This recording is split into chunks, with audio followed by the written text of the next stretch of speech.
अजमेर नगर निगम की साधारण सभा में कल हुए हंगामे के बाद आज कांग्रेस पार्षदों ने निगम आयुक्त देवेंद्र कुमार के कक्ष के बाहर धरने की शुरुआत कर दी है। कांग्रेस पार्षद का आरोप है कि नियम विरुद्ध तरीके से संचालित की गई है। साधारण सभा पूरी तरह से असंवैधानिक है और इसे तुरंत निरस्त कर दोबारा साधारण सभा का आयोजन किया जाना चाहिए, ताकि सभी पार्षद जनता से जुड़े मुद्दों पर चर्चा कर निर्णय ले सकें। कल हुई नगर निगम की साधारण सभा में जिस तरह से हंगामा मचा और महापौर ब्रजलता हाड़ा सहित भाजपा के पार्षद आनंद फानन में बहुमत के आधार पर सभी प्रस्तावों को हरी झंडी देते हुए सदन छोड़कर चले गए। इसे लेकर कांग्रेस के पार्षदों ने अपना विरोध दर्ज करवाया है। कांग्रेसी पार्षदों ने आरोप लगाया कि कल हुई अजमेर नगर निगम की साधारण सभा लोकतंत्र के इतिहास का काला दिन था, जब बहुमत के आधार पर लोकतंत्र की हत्या भाजपा बोर्ड के द्वारा की गई। इस पूरे मामले में कांग्रेस के पार्षद अजमेर नगर निगम में तैनात अधिकारियों पर भी आरोप लगा रहे हैं। तो पास कहिए, इन्होंने प्रस्ताव पास करें, वो नियम विरुद्ध है टोटल। जब मैं ऊपर स्टेज पे चढ़ा था, इसीलिए चढ़ा था कि पहले प्रस्ताव हमारे कमिश्नर महोदय पढ़ते हैं, आयुक्त महोदय पढ़ते हैं। अगर आयुक्त महोदय नहीं तो उनका प्रतिनिधि पढ़ता है। वो प्रस्ताव नहीं पढ़े गए थे। प्रस्ताव नहीं पढ़ने के बाद उन्होंने पहला जब पास करा था, फिर दूसरा पास करा था, तीसरे पे मैं ऊपर चढ़ा था और इसीलिए मैं चढ़ा था। लेकिन शोर को इतना हो जाता, ना तो कमिश्नर साहब सुन रहे थे और ना वो सुन रहे थे। जब मैंने कह दिया था, मैंने आप गलत कर रहे हो, मैंने कि इसको यहीं रोको। मैंने बाद में प्रस्ताव पढ़ के जिसे प्रस्ताव पास कराएंगे या चर्चा करेंगे, जो भी करेंगे। तो मेरा मानना यह है कि इस जीसी को हमने सबने पार्षद में बोला है कि निरस्त करावें, निरस्त करा के जल्दी अगली जीसी रख लें, सारे प्रस्ताव उसमें रख लें। हम चर्चा करके जो पास कराना है पास कराएंगे और जिसको रिजेक्ट करना है उसको रिजेक्ट करेंगे। राष्ट्रगान का भी अपमान हुआ और राष्ट्रगान का तो अपमान हुआ ही है, क्योंकि उस समय मैं एकदम राष्ट्रगान बिना सावधान का राष्ट्रगान चालू करा दिया। ठीक है ना, पास पास पास पास करके मैं नीचे बैठा हुआ तो मुझे एकदम खड़ा होना पड़ा। राष्ट्रगान के चालू होने के चक्कर में मैं खड़ा, और हमारी बहन द्रौपदी पार्षदा, उनको सीओ साहब ने, आयुष साहब ने खुद हाथ पकड़ के उठाया राष्ट्रगान के चलते चलते।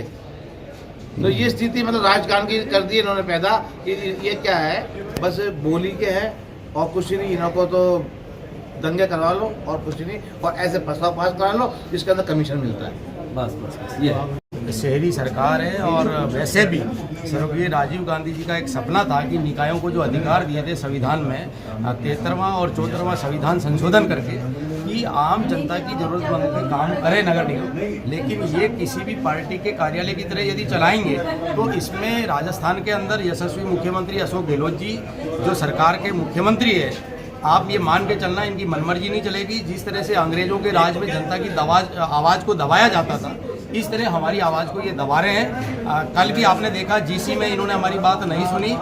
खुद मेयर साहब ने हमको 2 दिन पहले बोला था कि आप कॉमन आपके प्रस्ताव रख दें कांग्रेस के पार्षदों के 2 या 3, मैं उस पर जरूर चर्चा करूँगा।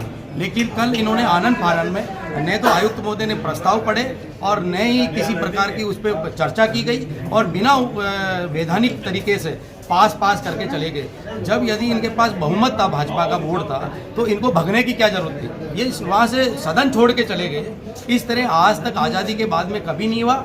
आज हम आयुक्त महोदय से मिले हैं, इनको ज्ञापन दिया है कि ये कल की जीसी निरस्त करें, और यदि आपके पास में बहुमत है तो आप बहुमत पे जनता के सामने तो रखें। आखिर विकास के कार्यों पे चर्चा क्यों नहीं होनी चाहिए। शहर की प्रकाश व्यवस्था, आज मेरे वार्ड क्षेत्र में आसपास के वार्डों में बंदरों का बहुत आतंक है। ये ठेका नहीं कर पा रहे बंदर पकड़ने का।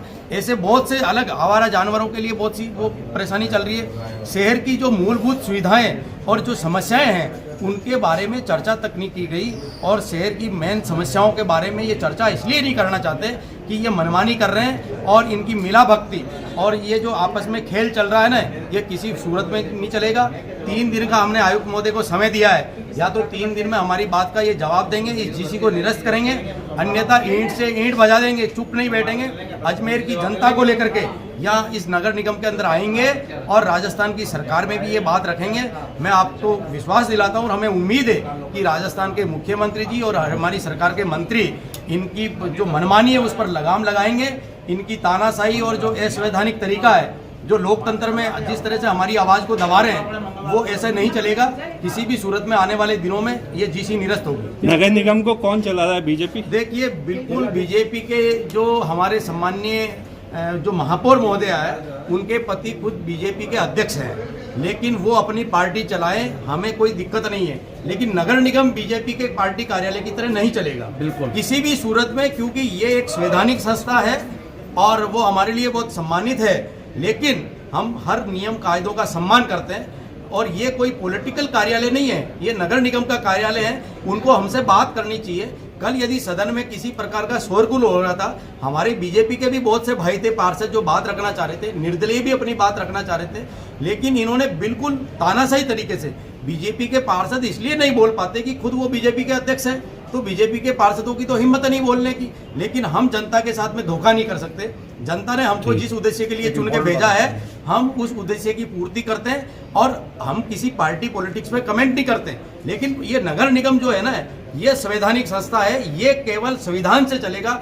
नगर पालिका अधिनियम 2009 बना हुआ है और जो म्युनिसिपैलिटी एक्ट है उसके अकॉर्डिंग नगर निगम चलेगा। मनमर्जी से नगर निगम नहीं चलेगा। अधिकारियों की जो लाल फीताशाही और जो जिस तरह का खेल अजमेर की निगम के बारे में चल रहा है, यहाँ की छवि जनता के सामने ठीक नहीं है और इनकी कार्यशैली ठीक नहीं है। वो या तो अपनी कार्यशैली सुधार कर लेंगे, नहीं तो हम चुप नहीं बैठेंगे। आपको ये मैं बता दूं, इस लोकतंत्र में इस तरह का इनको राइट नहीं है हमारी आवाज़ को दबाने का।